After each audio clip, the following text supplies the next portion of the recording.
உலகத்தின் மூத்த குடி தமிழ் குடியுடைய மாணவ நண்பர்களே, உன்னை உனக்கே தெரியப்படுத்த தேவையான ஆயுதம் அவமானம். இப்படி ஒரு வாசகம் இருக்குது. உன்னை உனக்கு அறிமுகப்படுத்தணுமா, ஒரு அவமானத்தை சந்திக்க. இப்படி ஒரு பெருத்த அவமானத்தை சந்தித்த ஒரு பெண்மணி இன்னைக்கு சாதனையாளராக நம்ம தமிழகத்தில் இருக்கிறாங்க. நம்ம சேலம் மாவட்டம் கந்தம்பட்டி பக்கத்தில் பிரேம்குமார் அப்படின்னு பிறந்த ஒரு ஆண் அரசு பள்ளியில் படிச்சுட்டு இருக்கும்போது 14 வயதுக்கு அப்புறம் அவன் உடம்புக்குள்ளற ஆணும் பெண்ணும் கலந்த ஒரு உணர்வு வரும்போது தன்னை பெண்ணாக நினைக்கிற அளவுக்கு மனசாயிருச்சு. உடம்பு ஆம்பளை உடம்பு, மனசெல்லாம் பெண் உடம்பு. பிரித்திகா யாசனி பேரை மாற்றுது, நம்ம கல்லூரியில் படிக்குது. உடலும் மனசும் நல்லா வளர்ந்ததுக்கப்புறம் இந்தியாவிலேயே முதல் முறையாக காவல் ஆய்வாளர் சப் இன்ஸ்பெக்டர் எக்ஸாம் எழுதுது.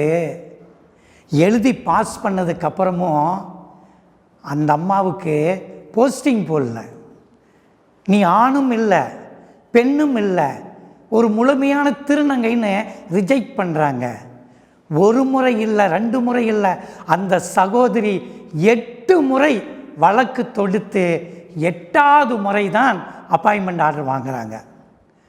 ஒரு முறை ஓட்டப்பந்தயத்தில் 1 செகண்ட் பின்தங்கி வந்துட்டாங்கன்னு நிறுத்துகிறாங்க, உடலை காரணம் காட்டி நிறுத்துகிறாங்க. ஆனால் அந்த சகோதரி தன்னம்பிக்கையோட நீதிமன்றத்தை நாடி வெற்றி பெற்று இந்தியாவிலேயே முதல் சப் இன்ஸ்பெக்டர் நம்ம சேலம் மாவட்டத்தை சார்ந்த அந்த சகோதரி பிரித்திகா யாசனி உடைச்சி எரிஞ்சிச்சு. என்னுடைய அவமானம், எங்களை எப்படியெல்லாம் கேலி பண்ணுறீங்க, எத்தனை அவமானம், எத்தனை வழிகள், அதையெல்லாம் கடந்து இந்த சகோதரி ஜெயிக்குது. வெறும் 200 ரூபாய் வச்சுட்டு சென்னைக்கு போகுது. கோயம்பேடு பஸ் ஸ்டாண்டில் இரவு தூங்கி வெறும் 200 ரூபாய் கோயம்பேடு பஸ் ஸ்டாண்டில் தூங்கின என்னுடைய சேலத்து சகோதரி இன்றைக்கி சப் இன்ஸ்பெக்டராக, இந்தியாவிலேயே முதல் திருநங்கை இன்ஸ்பெக்டர் இன்றைக்கி நம்மளாம் பெருமையாக சொல்லக்கூடிய அளவுக்கு சகோதரி வந்திருக்கிறாங்கன்னா தன்னுடைய அவமானத்தையே ஆயுதமாக மாற்றிச்சு. மாணவ நண்பா, உனக்கு ஏற்படக்கூடிய அத்தனை அவமானத்தையும் ஆயுதமாக மாற்று.